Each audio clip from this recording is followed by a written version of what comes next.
En 1957, deux hommes reçoivent le prix Nobel de physique à Stockholm. Dans leur discours, ils évoquent une expérience qui a tout prouvé, une expérience qu'ils n'ont pas conduite. Quelque part en New York, une femme les regarde peut-être à la télévision.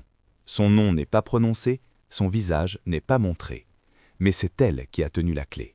C'est elle qui a passé ses vacances de Noël dans un laboratoire refroidi à quelques millièmes de degrés au-dessus du néant absolu pour répondre à une question que la physique n'osait pas poser. Son nom est Chen Xiongwu, et ce qu'elle a accompli ce jour-là a changé pour toujours notre compréhension de l'univers. Chen Xiongwu naît le 31 mai 1912 à Liyue, une bourgade posée au bord du Yangtze, dans la province du Jiangsu. La Chine de son enfance est un pays en transformation brutale, des empires qui s'effondrent, des républiques qui vacillent, des certitudes qui volent en éclats. Dans ce chaos, son père, Fan Hua-wu, tient bon. Instituteur progressiste d'une rare conviction, il refuse d'admettre que les filles seraient moins capables que les garçons d'apprendre, de comprendre, de contribuer. Dans un pays où l'éducation des filles est encore largement considérée comme une anomalie, il fonde lui-même une école pour les filles de son village, et il y inscrit sa fille en premier. Ce geste, discret en apparence, va changer le cours de la physique mondiale. Chen Xiongwu grandit avec une curiosité que rien ne décourage et une méthode que personne ne lui a enseignée. Elle l'a simplement absorbée, au contact des livres, des questions, des problèmes qu'on résout parce qu'ils sont là. Elle arrive à l'Université nationale centrale de Nankin en pleine effervescence scientifique. La Chine cherche ses ingénieurs, ses médecins, ses bâtisseurs. Elle choisit la physique, une discipline encore presque exclusivement masculine, portée par des hommes qui parlent entre eux d'un univers qu'ils croient comprendre. Elle excelle.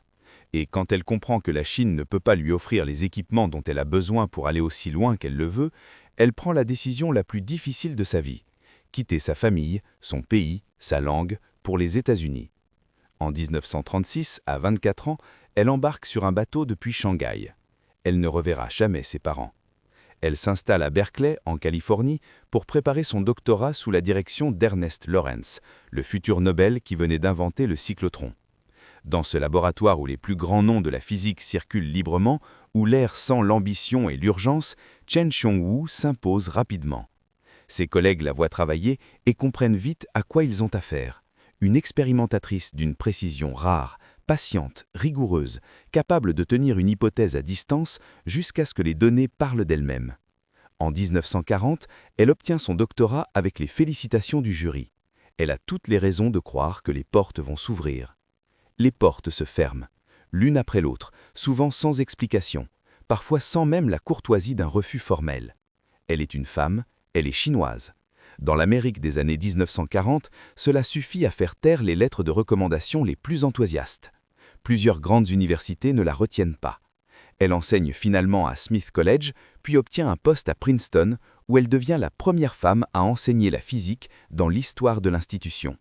Ce sont des victoires réelles, mais elles ont le goût des exceptions concédées, pas du mérite reconnu. C'est à Columbia University, à New York, que son destin bascule une première fois. En 1944, une équipe secrète frappe à sa porte. Le projet Manhattan, le programme qui mettra au point la bombe atomique, a besoin d'elle. Sa mission est précise: améliorer et stabiliser le processus d'enrichissement de l'uranium par diffusion gazeuse, un procédé qui produit le combustible nécessaire à la réaction en chaîne. Son intervention est décisive. Les ingénieurs bloquaient depuis semaines sur un problème que Wu résout avec une clarté qui force le respect. Quand la guerre se termine, les archives sont scellées. Wu ne parlera jamais de cette période en détail, une retenue qui lui ressemble. Elle range cela dans un tiroir et retourne à ce qui la passionne vraiment, la physique fondamentale, la mécanique quantique et plus particulièrement la désintégration bêta, ce phénomène microscopique par lequel un neutron se transforme en proton en émettant un électron et un antineutrino. En 1956, deux physiciens théoriciens lui posent une question qui ressemble à une provocation. Zhong Daoli et Chen-Ning Yang viennent de formuler une théorie explosive. La parité, cette symétrie supposée fondamentale qui affirme que les lois de la physique sont identiques dans un monde et dans son image miroir, pourrait être violée dans les interactions faibles. C'est une idée révolutionnaire que la communauté scientifique reçoit avec un scepticisme poli, parfois teinté d'irritation. Depuis des décennies, la conservation de la parité est un axiome, une certitude si profondément ancrée que la remettre en question ressemble presque à une mauvaise plaisanterie. Wolfgang Pauli, l'un des pères de la mécanique quantique, est tellement certain de sa validité qu'il parie publiquement contre la théorie de Li et Yang. Enrico Fermi, lui, refuse même d'envisager sérieusement l'hypothèse. Li et Yang savent qu'une théorie sans preuve expérimentale n'est rien. Ils savent aussi qui peut la produire. Il n'y a dans le monde qu'une poignée de personnes capables de concevoir une telle expérience avec la rigueur qu'elle l'exige. Et parmi elles, une seule a déjà travaillé spécifiquement sur la désintégration bêta avec ce niveau de maîtrise. Il se tourne vers Wu. Wu accepte, et elle annule ses vacances de Noël. Elle s'enferme au Bureau national des standards à Washington avec son équipe. L'expérience qu'elle conçoit est d'une complexité vertigineuse. Il faut d'abord refroidir des noyaux de cobalt 60 à 0,01 degré au-dessus du zéro absolu, un froid si extrême que l'agitation thermique cesse presque entièrement, permettant d'aligner les spins nucléaires dans un champ magnétique uniforme. Puis, observer avec précision la direction dans laquelle les électrons sont émis lors de la désintégration. Le raisonnement est simple dans sa logique. Si la parité est conservée, les électrons doivent partir parfaitement symétriquement dans toutes les directions. S'ils montrent une préférence, s'ils partent majoritairement dans une direction plutôt qu'une autre, alors la parité est violée et l'univers n'est pas le miroir parfait de lui-même que la physique supposait. Les résultats tombent en janvier 1957. Ils sont sans appel. Les électrons ne partent pas symétriquement. Il y a une direction préférentielle. La parité est violée. Une loi considérée comme universelle et intouchable depuis des décennies vient d'être renversée dans un laboratoire glacé par une femme qui avait sacrifié ses vacances pour y répondre.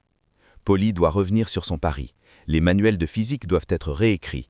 Et Chen Xiongwu sait dans ce moment précis qu'elle tient quelque chose de vrai entre ses mains.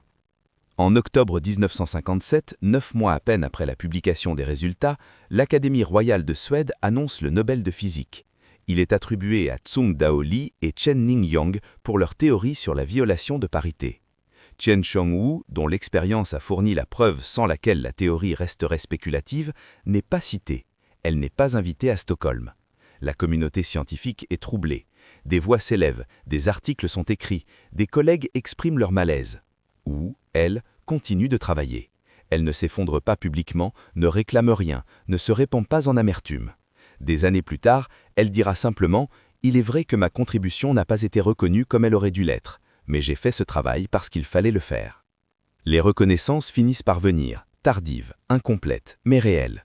En 1975, elle devient la première femme présidente de l'American Physical Society, cette institution qui rassemble les physiciens les plus importants du pays.